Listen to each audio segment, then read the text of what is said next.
What's up, guys? Today we're gonna... That's just not right. Let me just get on up in here. There we go. What's up, guys? Sorry about that.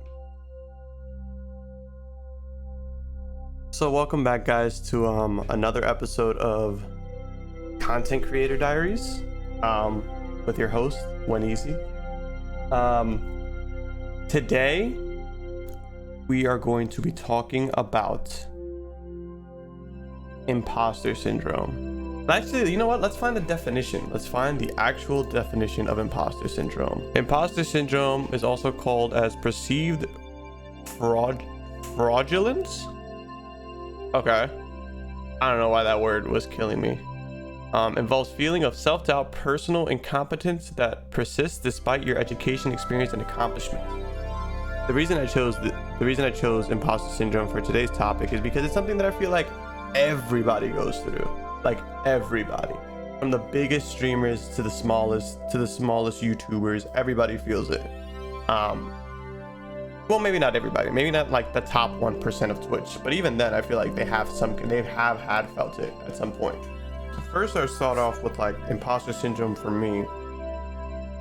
Imposter syndrome for me has done a lot of damage, but well, let's backtrack. So I graduated college with a film degree, and I am not in the field that I want to be, right? So that was the first time I guess I ever felt this imposter syndrome, even when I was in college, even before I got my degree. I used to be sitting in classes and people would be talking about certain things or movies or people, and I'm just like, I don't even know who these people are. I just want to make stuff.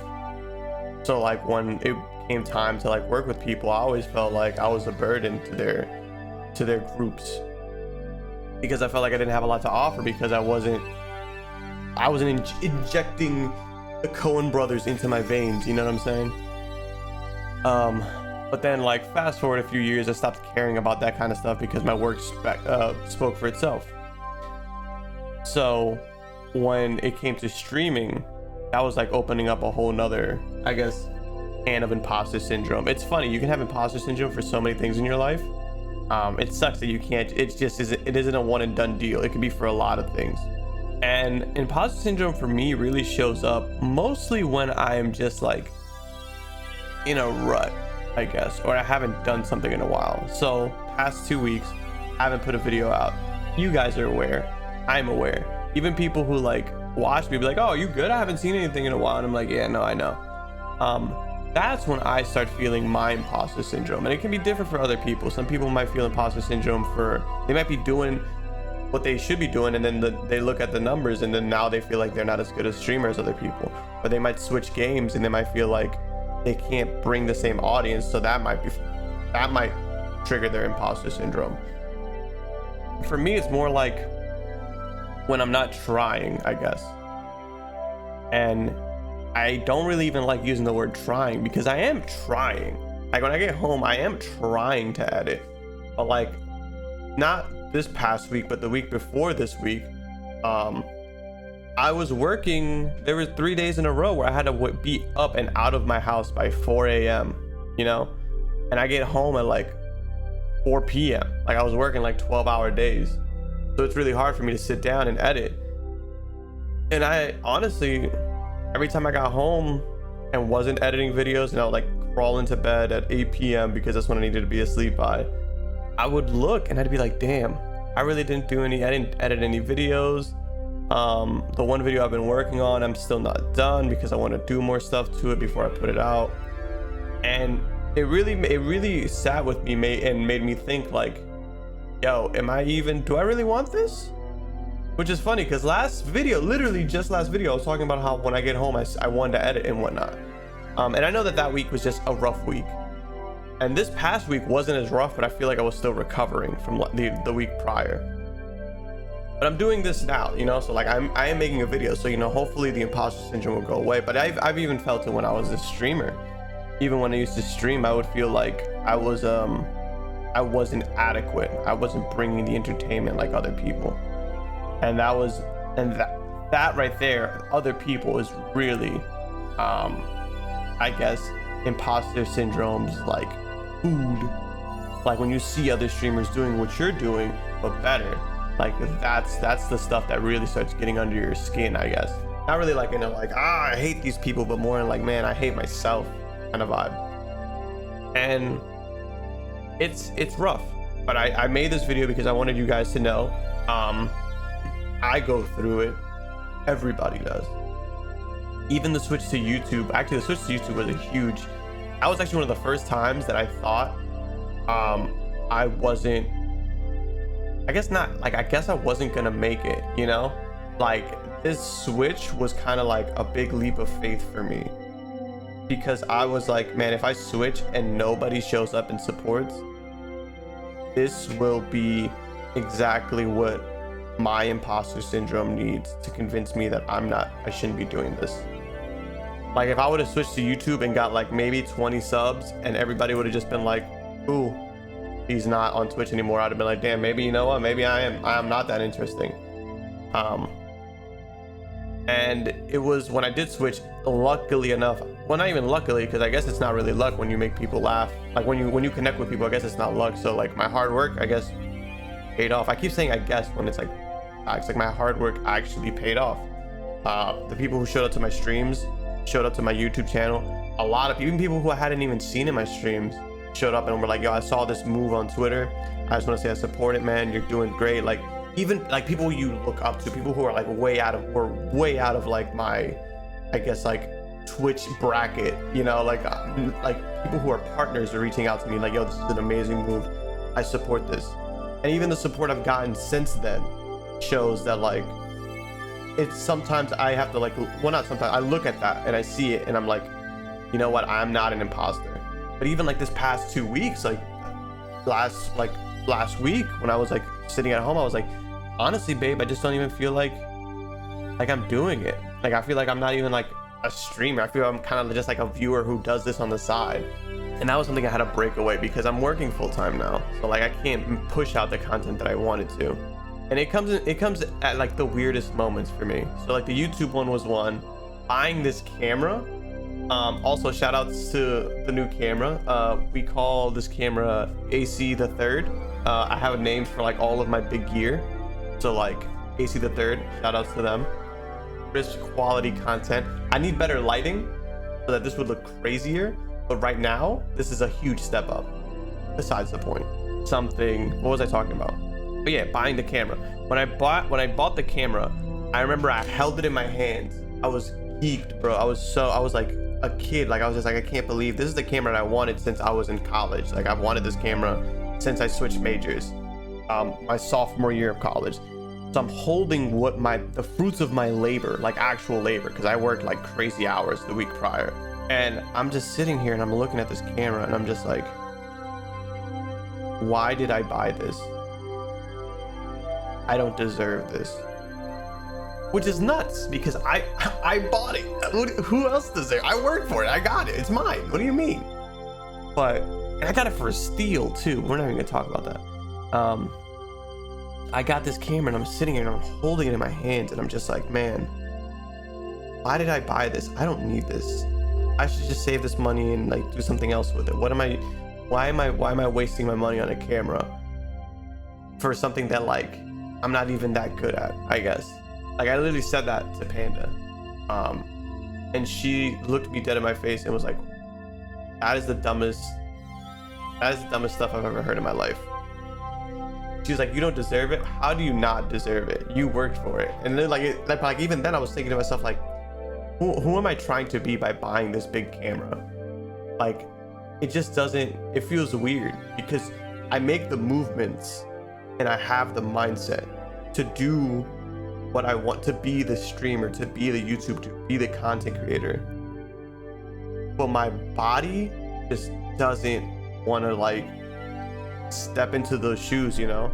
It's kind of like working with imposter syndrome, for me at least, it feels like I'm doing something for somebody else. Like I'm not my own boss. I'm working for somebody else. I'm doing these YouTube videos for whenever the real streamer shows up or the real content creator shows up. he can come and be like, thanks kid, I got it from here. That's what it feels like working, like trying to do stuff with imposter syndrome. And it's weird because it's kind of just like you're clocking in. And that's why, like, for example, some of my videos, I'm taking my time because I kind of want to let this feeling pass, or I want to like take my time because I don't want to put out a bad video. I don't want to put out a bad anything because I don't feel the best while I'm editing it. So I've made some steps to change that. And I guess here's the part where we talk about ways to combat imposter syndrome. How did I forget what we were talking about? So one thing I do to combat imposter syndrome is actually stream. I actually do really enjoy streaming, mostly just because it's just me playing games. And I streaming helps me feel better about imposter syndrome because it is something I can actively do. I can sit there and be like, boom, I started a stream up, I'm streaming, I am officially a streamer. Sometimes that's all you need, like that little push of like, I'm actually doing something right now that's proving to myself that I can do something. And when people show up to that stream, or they say, yo, I love this stream, or even just seeing that somebody viewed my stream gives me the little bit of push I need to get out of the rut. But sometimes the rut is way deeper than just clicking going live. These past few weeks, because I didn't have a video out, I felt like an imposter. I didn't have a video out. It's been 2 weeks. I felt like I was just like somebody on Twitter who says he streams. Like that's literally what I felt like for the past 2 weeks, or says he does YouTube. For me, working, I have to like actually work through it. Or I'll go and I'll see a video like my other content creator Daries. I remember I opened up the YouTube app and I was like, there's like 3 more views on it than I did. And I was like, you know what? That was a good video. I should do that again. That's me. I affected people. People have reached out and commented on it and were like, yo, I love this. This is an amazing series. Like that was something that like I go through and I read those comments and I'm like, damn. Another thing too that's helped me through these 2 weeks was like just talking to friends, you know, just seeing my other streamer friends, content creator friends, because they can also get you out of that rut, because sometimes they see things in you or that you do that you don't yourself. I never knew how much of an impact my advice was to people. Like I literally, like full disclosure, I was never gonna make this series ever because I didn't think people really cared what I had to say. I just take my life experiences and I try to help people like get through like YouTube stuff or Twitter stuff or just life stuff in general. I just try to help you guys with the stuff that I've learned throughout my years. And like hearing people say, yo, I love hearing you talk about certain things, or being like, yo, I haven't spoke to you in a minute. How have you been? I would love to run stuff by you, that type of stuff. I love doing that. And even he's seeing that impact has really made me realize like maybe I'm not the streamer that I want to be, or the content creator that I want to be, or the person that I want to be, but I'm still getting there. I'm still working there. I'm still like here. I'm not lying. I'm just not where I want to be. Another thing that really does affect imposter syndrome, numbers and analytics. And it is a very much, for me at least, a double-edged sword. So when I mean analytics, I mean numbers. I mean sub counts, I mean views, I mean likes, I mean comments, average viewers, how many people are watching your TikToks, how many people are watching, like all of those numbers play a huge part in it. TikTok did a huge number on my mental health, because at one point I was getting a lot of views, and then I would post stuff on there like religiously for weeks and weeks and weeks, and I would get nothing. I would get no response, and it sucked. It sucked a lot, because I'm like, does nobody care then? Is it just me? Like I just don't understand it. Like when I don't understand the parameters of how to succeed on something, and I'm trying to succeed on something, it just makes me feel like the only thing I can blame is myself, because that's the only thing that I know, the only thing I can control really. And it took me a minute to like move past like the TikTok algorithm just doesn't work for me right now. It is what it is. And like, because I would take some of those clips and I would post it on Instagram, and those would do numbers, and I'm like, okay, so maybe it's not me. And that's what it took for me to realize that. But numbers can really put you in a bad place, especially if you compare your numbers to other people too. Twitch did that, like does it all the time actually. Any category of game you play, you can see exactly where you stack up against everybody else in the same exact category, and it's rough. After 1 year of streaming, I turned off my average view count on Twitch. If I could do it on YouTube, I would. I turned off average viewers on when I was on Twitch because I just didn't need to see those numbers. You don't. You really don't. Like, you think you do, but you really don't. You don't need to see the numbers every day. You don't. If you stream 5 days a week, you don't need to see the numbers every day. Just because it doesn't matter. Like, you'll get the average on Friday. Check it on Friday if you really want to know the numbers. But if you're playing a game that you don't play normally and you see that viewer drop, like, it's gonna hurt. Or if you're playing a game you don't really like and you see the viewers go up, you're gonna be really upset because you have to play that game now, or you're gonna feel like you have to play that game now. That's what happened with me. I used to play Persona. I'd play Persona for an hour and a half, and then I would jump into Monster Hunter World. I love Monster Hunter World. Hated playing Persona every day. Love Persona. I love Persona. It's a great game. Did not want to play it on stream because I didn't feel like reading out loud every single time somebody talked that wasn't a main character. So I remember seeing Persona numbers really high. As soon as I would switch to Monster Hunter, it would drop.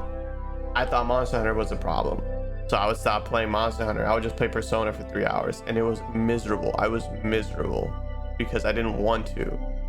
And the thing about JRPGs and me is that I can't just beat the main game. I gotta do all the side stuff. It's there for a reason. But instead of like just following what I wanted to do, I let numbers rule me, and it made streaming more of a job than anything. And it made like I suffer from depression and anxiety. And it made my depression worse because I was just like, the thing that I love to do, I kind of hate now. But that was one of the first moments I was like, you know, I'm gonna just turn this off. I don't need it, because now my content is running me. I'm not doing the content creation. The content is telling me what I need to do. Like, I'm trying to follow numbers, and it doesn't matter. So it was something that I realized, like, I need to stop looking at viewers. On YouTube, I wish I could turn it off, but I kind of can't. I gotta figure it out. So that was something. Even YouTube views makes me rethink things. But even with YouTube now, I've grown to the point where I'm just using the analytics, because they're great tools. They're literally so good. It teaches you what your people want to see. My views will tell me that, like, everybody likes me talking, or me and Panda talking, or being together doing that stuff, as opposed to just playing games. And honestly, I think that that's a great thing to know as a content creator. So analytics are really rough, but they can also help you. So it's something you can't necessarily ignore it, but it all becomes of adding context to numbers. Your viewers dropped this week. Why did it drop? Don't think it's because you're the problem. Just see what changed. Oh, you're playing a different game? That's fine. That's normal. And this is what I said, like, back when I said talk to your content creator friends. Do that. Because I remember one day I felt like my streams weren't doing so good. And then I talked to my content creator friends, and they were like, all of us have literally seen a drop in our average viewers. And I'm like, oh, so it's not just me. And they're like, no. And it made me feel better about myself, because I'm like, okay, cool. I thought I just sucked at what I did. But if you guys are also seeing a big drop, then it's not just me. And honestly, just not paying attention to the numbers. If it's quality stuff, man, they're gonna show up. Don't beat yourself up about people not showing up. Like, just try to make your work as good as possible, and then work what you need to work on. Not, if you think your stuff is hilarious, you think the content is great, you get reviews from other people, like, you show people and they're like, oh, this is actually funny, I actually really enjoy your videos. Your content might actually just be good. It just might be your marketing. Like, are you posting stuff? And that's the thing about imposter syndrome, is you don't think logically, you just think like, I'm not good at this. So the ways I'm combating imposter syndrome for myself in the situation that I'm in, where I don't have a lot of time to create or be the content creator that I want to be, I'm gonna start streaming more. So this is kind of like a little channel update. I'm gonna be streaming more like I used to, because that's what I started with. I love streaming and I want to keep going. So we're gonna be streaming. I had a rule set for myself that I wouldn't stream unless I had a video ready.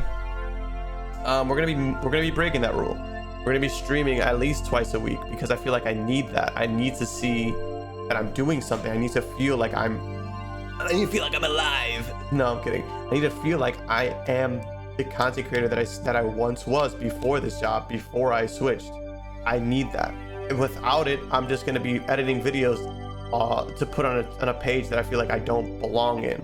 So yeah, that was, like, I guess, my spiel on imposter syndrome. Let me know what kind of imposter syndrome you have. If you feel comfortable talking about it. Let me know what you liked.